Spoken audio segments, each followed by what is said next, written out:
Hey folks, how's everybody doing today? I'm coming to you from New Endeavors. Up here by myself today, been working on a bilge pump issue. Think we have it diagnosed now, but gonna have to pick up some parts here. By the way, not the funnest job that you could ever do on a sailboat. I'm just saying. But while I was doing that, I was thinking about you guys. You folks noticed that I ended the last chapter with the Sailing Psych slogan, Find Your Sailboat. Now, OG virtual shipmates from Facebook know exactly what I mean by that. But in case you didn't follow us back then, let me go ahead and bring you up to speed. Now, am I saying that everybody should be a sailor? Well, I mean, try it, see what you think.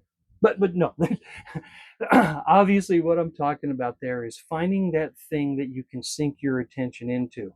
I was dealing with cancer, and during treatment, I knew I needed something new, something to excite me, something I could get passionate about.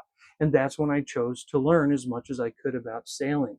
So, Find Your Sailboat is really all about finding something that you can really pour your energy into to help you weather the storm. Now, was that a brand new idea of mine? Was that novel? Actually, not in the least. But tell you what, hey Doc, why don't you take this part? Thanks, Captain. Dr. Viktor Frankl was a psychiatrist out of Vienna, Austria.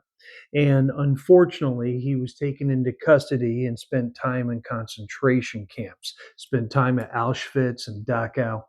You know, how do you make it through something like that? What do you tell yourself to keep going? It's one thing to go through cancer and cancer treatment, but a concentration camp? Well, one of the things that Frankl did is he found himself reflecting on a quote from Nietzsche. Now, everyone knows the line, that which does not destroy me only makes me stronger. But Frankl found himself reflecting on a different quote. He who has a why to live for can bear almost any how. He who has a why to live for can bear almost any how. When we have our purpose, our meaning, what my good friend Captain Jean Pennant would say, our raison d'etre. How'd I do, Skipper?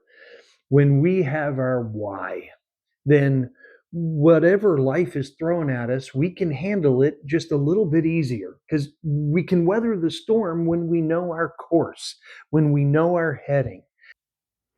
Now, when Dr. Frankl was released, he did write several books, one of them being Man's Search for Meaning. In fact, I think it might have been his first one, but don't quote me on that. Double check that one for me. Man's Search for Meaning, though, is actually kind of three small books all put together. Part three is called The Case for the Tragic Optimist, and it is kind of an interesting read. Part two is called Logotherapy in a Nutshell. Logos, Latin for meaning. So, really, what Dr. Frankl did is meaning therapy. He thought it was very important to try to find some sort of meaning in the pain that we were going through. Because if we could find meaning in our pain, it was going to be easier to hopefully transcend that pain. And that whole idea became kind of the beginning. It was the predecessor for an approach to psychology that we call existential psych.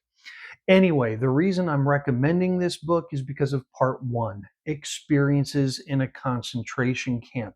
It's the things that he said to himself to try to make it through. And, as my good friend Dr. Tom Wilson had pointed out, that, he doesn't kind of go through it chronologically, he sort of jumps around. It's almost like you're just sitting down having a chat with him. Folks, I am a huge believer that especially if you're going through a storm right now in your life, read part one, Experiences in a Concentration Camp. I truly believe that 130, 150 pages, depending on print size, has the ability to change a life. If you're struggling right now, please take a look at Experiences in a Concentration Camp. Perhaps what Dr. Frankl said to himself, you might be able to use for what you're going through. Hey, Captain, back to you. Thanks, Doc. So, You folks know now that Find Your Sailboat is not only my own personal take on the Nietzsche quote, but also my own modern adaptation of the work by Dr. Viktor Frankl. So, folks, find your sailboat. Have that thing that you could get passionate about, that you could sink your energy into, so that when the sea state gets rough, when the storm is there, you have that thing. And I want you to have multiple sailboats, because sometimes in life, things happen and we lose some, right? That they're no longer available to us. So, folks, make sure there's plenty of things that you could get excited about, that you could sink your intention into, things that give you a sense of meaning. Now, when some become no longer available, make sure you're looking to add more, right? Diversify, have plenty available to you. Folks, this is our course, this is our heading, that no matter how bad that the storm is raging, this is our compass to help us point in the direction that we need to in order to make it out. Guys, I'm thinking about you, and I want you to live the very best life. We only get to do this once, so I want it to be the very best for you. Well, there you have it, folks, a thorough review of what I mean when I say find your sailboat. My friends, you know I'm on a mission here. I want to try to help as many people as I possibly can. You want to give me a hand in that? Best way? Subscribe to the channel, like the videos, comment on the videos, and like each other's comments. It really helps boost us up in the YouTube algorithm, and it helps me get the word out. Hey, we'll see you in the next video, but until then, fair winds, following seas, and don't forget to find your sailboat. Doc out.